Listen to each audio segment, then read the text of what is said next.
Having seen where Gaudi was inspired, I headed to Barcelona to get a closer look at his most famous work, La Sagrada Familia. 140 years after construction started, it's still not finished. Gaudi must have known it was going to take forever. He had a school built on the grounds for the workers' kids. Today, the workers look quite different than they did years ago. Instead of chisels and hammers, La Sagrada Familia's team now works in a design lab with state-of-the-art technology. This is the remaining or the continuation of the artistic workshop that worked in the old times. So you have moved from, you see it all in here, clay, sculpture. Yeah. We're working in plaster. We make molds, silicone molds and all this. But we have added the new technologies of 3D printers. That's amazing. I love it's old but new. Yeah. It's all in here in one room. And we are combining because this kind of printers use a material which is very similar to plaster. This one is from the 3D printers. That's from a 3D printer. Yeah. Holy cow. The process begins in the technical office with the architects, and they make the designs. Obviously, they have the knowledge of the building, of the history, of the documents they need. They send an STL file. An STL file is a file translated to the language of the machine, the language, the 3D language. It works like a printer. Yeah. Just makes a sheet of powder, and then another one, draws and then the machine calculates how many sheets and just does it come in the morning and it's there. Exactly. Yeah. It's there, but you have to extract. These pieces are very creative and they look new, like someone just designed it. Yeah. But it was so long ago. It still is amazing. For example, this one is a design from Gaudi. Is that one thing that's strange, that you can design work here, step outside, and go see it as it's see your back and forth? Wow, thank you so much for giving me just a glimpse of what you are doing down here in this workshop. It is absolutely amazing. After seeing how the work gets done in miniature, I was excited to get a look at the structure itself. I would like to show you this facade, Nativity facade, which is the only facade Gaudi saw finished. Take a look at the facade. You can see nature all around. Gaudi always said that God created nature. So when he was building buildings, he wanted to imitate God's creation. He wanted to imitate nature. Which speaks to the organic. To your point of, he loved nature, being outside, did a lot of traveling on horseback, I heard, and he would take even inspiration from caves. And I feel like I see so much of that. Well, I gotta admit, the sun's out. I think I'm anxious to go see all that stained glass and color in there. Let's go check it out. Let's get inside, Nate. As you can see, the first thing that catches your attention when you get inside Sagrada Familia is the amount of natural light. From outside, it looked a dark and a bizarre church. Like a dark cave. Yeah, with those dark bell towers and that dark facade. So you do not expect to see this amount of natural light and these colors inside Sagrada Familia. Take a look at the walls. Walls do not support any weight.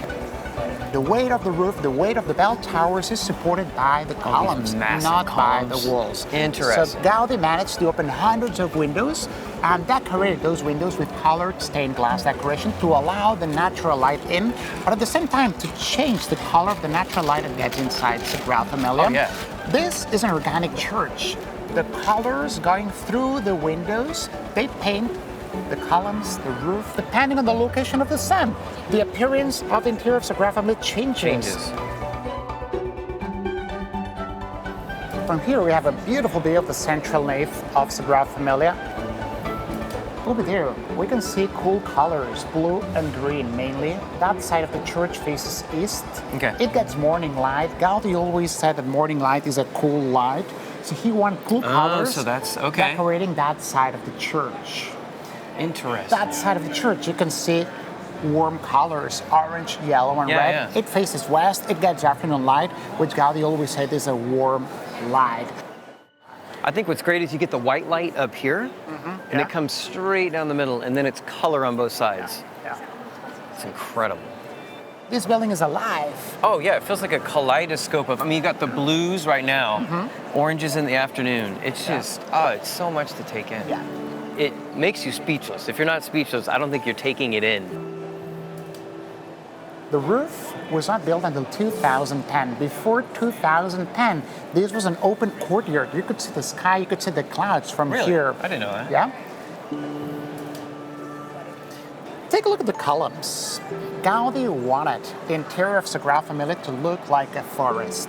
Every column is the trunk of a tree. If you follow the trunk of the tree, you'll see the nuts of the tree, the branches emerging from the nuts, and the leaves covering the church.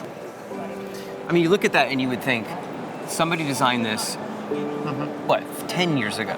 I mean, he was so far ahead of time. He was way ahead of his time. Amazing. Get a real sense, because we can get up just even a little higher, of the symmetry just coming down with those massive tree-like columns. Man, it's beautiful.